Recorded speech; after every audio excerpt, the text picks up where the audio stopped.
Oi pessoal, eu sou a Becca, esse é meu canal e sejam muito bem-vindos. Hoje eu vou falar de uma das minhas últimas leituras, que foi um livro bastante reflexivo, que é Olhai os Lírios do Campo. Esse livro ele já pode ser considerado um dos grandes da nossa literatura nacional e também tenho que dizer que não é um livro para todo mundo. Apesar de ter sido um livro que me agradou, eu consigo reconhecer que esse é um livro que pode facilmente entediar várias pessoas.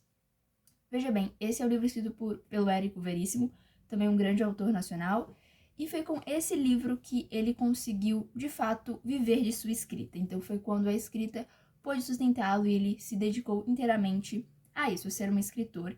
Então foi sim uma obra que causou burburinhos na época em que foi lançado e que atraiu o público, sabe? Foram vendidos muitos exemplares. Então foi sim uma obra que agradou ali um grande público.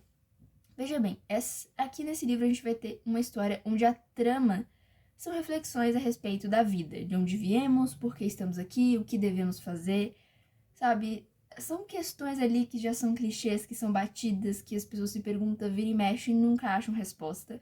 E eu não posso dizer que não são essas questões que você vai encontrar aqui, mas que, no fundo, é uma história sobre um garoto pobre, recheado em sua alma de inseguranças, vergonhas e inferioridade, e que a todo custo quer sair dessa pobreza externa sem perceber a pobreza interior que vai persegui-lo durante toda a obra. Então a gente vai conhecer o Eugênio, que teve uma vida na infância extremamente humilde. Ele cria na cabeça dele que é essa pobreza a raiz de toda a sua infelicidade. Ele cria um coração egoísta, ambicioso, tortuoso e decisões muito questionáveis. Então, a princípio, a história me pegou muito, sabe? De cara, eu já curti, porque é muito crível, sabe? Esse livro se divide em duas partes, e a primeira parte ela é uma parte mais frenética, mais rápida, enquanto a segunda é algo mais, assim, fica mesmo ali no campo do pensamento, das reflexões, enquanto eu diria que as transformações ficam mais ali para a segunda parte, porém a história, sabe? Todos os motivos, a base, é tudo ali na primeira parte, quando a história ela tá mais rápida, ela tá acontecendo em uma velocidade maior. A segunda parte ela é um pouco mais branda, então, assim, tem um pouco essa quebra de ritmo. Então, o início é, sabe, você fica querendo saber o que vai acontecer, enquanto a segunda parte é um pouco ali mais calma. Você já entende que não vai ter, sabe, nenhuma grande reviravolta ali. Mas, enfim, nessa primeira parte eu achei incrível, porque os dilemas do personagem, assim, questão de como meio que essa busca por crescer, por ter sucesso, vão guiando toda a sua vida e os caminhos muito loucos que essas decisões vão colocar ele. E como são, assim, decisões muito reais, muito palpáveis, sabe? É um livro escrito na década de 30 e é incrível como questionamentos, dilemas que o personagem passa são totalmente, assim, possíveis de serem vivenciados hoje em dia.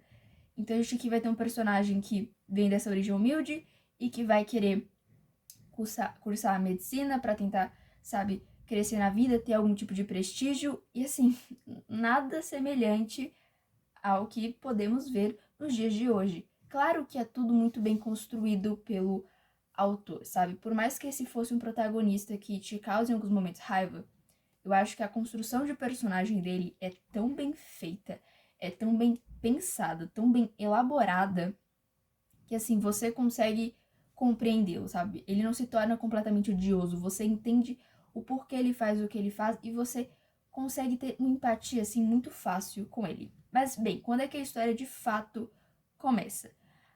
A gente aqui, eu ouvi algumas pessoas falando que esse livro era um livro de romance e de drama. E agora que eu li, eu posso dizer com certeza que esse é um livro apenas sim, no campo mais dramático, porque romance não é o desse livro. Se você for ler esperando um romance, não tem. Tem ali uma história de amor que é importante pro livro, mas de forma alguma é o foco, é o centro, sabe? Tem uma relação ali romântica, mas o amor do casal em si não é o foco do livro, e mais a transformação que esse amor causa nos dois, mas não o romance em si, entende? E sim, é um livro que eu senti ali que tem um ar mais dramático mesmo. Mas enfim, a história vai girar em torno de quando Eugênio encontra Olivia, que também é um estudante de medicina da mesma turma que ele. E aí a gente tem todo esse ponto de vista do Eugênio sobre como ele quer viver a vida dele, o que ele almeja, e a gente vai ter a Olivia, que tem ali, né, um pensamento, uma forma de enxergar a vida que é o que guia toda o cerne do livro e que, assim, muda, né, completamente a vida do Eugênio. E esse encontro, assim, muda a vida dos dois, vai marcar a história e a história deles também.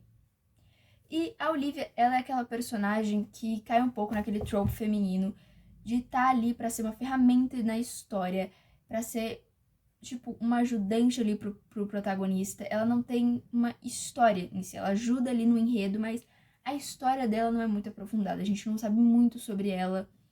É a personagem em si, não é que ela seja uma personagem vazia. Você consegue entender o que ela acredita, ela tem ali os trejeitos dela como personagem, que faz com que ela seja assim um pouco marcante, mas você não tem aprofundamento em si, você não sabe por que ela é quem ela é.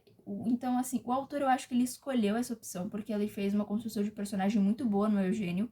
Então, se ele quisesse, ele poderia ter feito com Olivia, mas eu acho que ele optou por deixar esse mistério, por fazer você não conhecê-la de verdade. E talvez ela fez isso dessa maneira para que você conseguisse prestar mais atenção no que a personagem dizia e acreditava, mais nisso do que na personagem em si. E não seria para menos, já que exatamente o que ela diz tem tudo a ver com o título da obra, que é Olhai os Lírios do Campo, que saiu esse título do Sermão do Monte presente no Evangelho de Mateus, que, assim, é um sermão muito famoso, que é quando Jesus, ele mesmo diz, né, bem-aventurados os pobres em espírito, porque deles é o reino do céu. Bem-aventurados mansos, porque herdarão a terra. Vai do capítulo 5 até o capítulo 7. E ele também fala sobre amor aos inimigos, é o ensino a respeito de vingança. E ele fala também sobre os dois senhores, que não é possível servir a Deus e as riquezas. E esse é um contraponto que você vai encontrar aqui o tempo inteiro nesse livro, sabe? Essa dualidade entre riquezas e fazer o certo. É um livro que tem ali um espírito religioso latente, apesar de, ironicamente, o protagonista não ser religioso. O que eu achei muito interessante, porque, sabe, ter esse personagem que não é nada religioso, encontrando ali esses princípios que a Olivia mesmo fala, é algo, assim, eu não sei porquê, mas impacta um pouco mais, sabe? Se fosse um personagem religioso falando de alguma maneira, não teria muito impacto. Mas como é dito, e sabe, o personagem ele vai divagando sobre isso ao longo do livro, ele vai digerindo essas palavras. E claro, os próprios significados que o autor em si coloca, não quer dizer, tipo, não é um copia e cola da Bíblia, nem nada do tipo. Tem ali, né, a própria interpretação do autor sobre isso. Mas é sobre isso a história, sabe? Eu quero que você entenda isso. Se você quer uma obra ali com um pé um pouco mais reflexivo, que vai falar muito sobre o mundo materialista, vai ter uma parte do livro que foca um pouco ali mais na elite, nos seus problemas que, sabe, se parecem tão fúteis. E em outro momento vai estar ali com uma população que é muito mais simples, que vai estar ali passando por problemas financeiros muito grandes e que mesmo assim vai estar encontrando um motivo para viver dia a dia. Eu achei que interessante também nesse livro que ele fala sobre amor não correspondido, sabe? E quando ele fala, não é esse amor que a gente imagina do tipo, sabe, uma pessoa ama a outra e a outra não corresponde a esse amor no sentido romântico, mas sim no sentido de tem ali um pai fazendo tudo o que pode pelo filho e o filho não reconhece como deveria. Tem ali uma filha que claramente precisa da atenção dos pais e os pais estão ali focados em fazer dinheiro, em fazer mais grana, com fama, com status. Eu achei essa visão, assim, é o que é relatado em muitos e muitos livros, mas aqui me pegou um pouco mais, fiquei um pouco mais reflexiva sobre isso, sobre como esse amor, ele é fundamental e ele também é negado, e ele não é tão dito assim, sabe? O sofrimento desse tipo de amor não correspondido, ele não é tão comentado quanto os outros tipos, então eu achei algo genuinamente interessante. Enfim, ressaltando os meus aspectos positivos favoritos, que é a construção do protagonista, o Eugênio, ele, sim, foi escrito perfeitamente, o Érico Veríssimo acertou 100%. Pra mim, ele pode não ser um protagonista gostável, mas ele é bem escrito, ele é bem desenvolvido, sim, sabe? Ele é muito incrível como personagem real, e eu acho isso interessante. Acho também que, assim, toda a história, ela gira ali em tentar falar sobre modos de viver e como é a melhor forma de viver. Eu acho que o livro ele se resume bem a isso, a uma pessoa tentando encontrar a melhor forma de viver depois de fazer algumas besteiras durante a vida. E assim, não é um livro que, sabe, ele vai falar, ai nossa, como nós não precisamos do dinheiro, como não devemos, sabe, perder tempo pensando nisso. Não é isso, mas é um livro que vai dialogar muito sobre esse culto ao dinheiro, ao sucesso, aos status, em detrimento da sua própria família, dos seus próprios princípios, dos seus próprios sonhos, em detrimento de tudo. E como se você der espaço a esse tipo de ambição, ela toma tudo. Ela toma tudo e é um caminho que, assim, não traz absolutamente nenhuma satisfação a longo prazo. Você vai ali encontrar aquelas felicidades explosivas, mas muito momentâneas. Vai ser tudo realmente muito raso. E é um daqueles livros, sabe, que no final o que compensa de fato na vida são as pessoas que você escolhe para estar junto. Eu acho que essa, pra mim, foi a reflexão mais poderosa do livro. Eu não vou me aprofundar muito, porque eu teria que dar muitos spoilers, mas, sabe, as pessoas que o personagem escolhe para estarem ao seu lado, sabe, escolhem, ele tem esse poder de escolha, em algum momento todos nós teremos, de, sabe, poder decidir quem fica ao nosso lado e quem não fica, e futuramente, claro, colher as consequências das pessoas que escolhemos, e se foram de fato boas pessoas para estarem do nosso lado, é sobre isso, sabe? O personagem ele tem ali num certo momento do livro todo um núcleo de personagens ao seu lado, e o quanto ele é infeliz por conta disso, e o quanto esses personagens cultivam essa infelicidade dele, mesmo que eles nem percebam, só porque realmente não é um núcleo amável, ele não ama aquelas pessoas não amam de volta. E assim, ele e essas pessoas têm sonhos completamente diferentes, um não compreende o outro, e um vai afogando o outro. Em outro momento ele vai ter um outro tipo de núcleo, e você, sabe, vê a diferença, é nítida o quanto o personagem ele respira de novo só por essa mudança de pessoas ao redor. E como o viver melhor está fortemente interligado às companhias que escolhemos, assim, é óbvio isso. Enfim, essa é uma resenha que eu precisava fazer, porque essa foi uma leitura muito prazerosa, apesar de nem sempre ter sido muito fluida.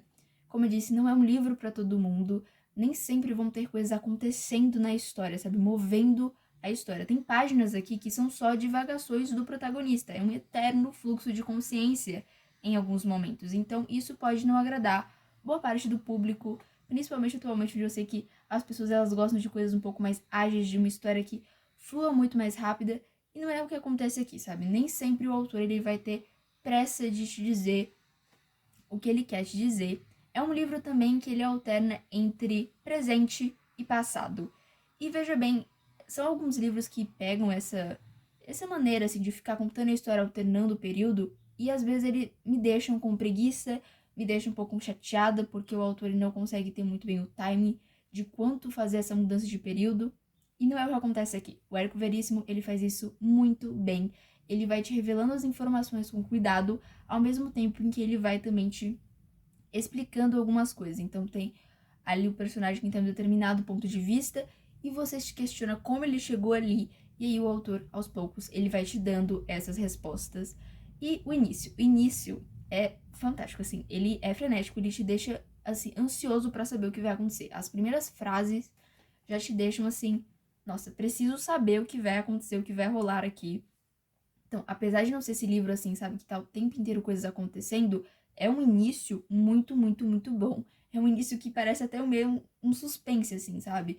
E que funciona muito pra te fazer, sabe, engatar na leitura. Só que não são todos os capítulos que tem esse gancho de te puxar pra frente. Em alguns momentos você vai ter que virar a página, mesmo que a história seja um pouco mais parada.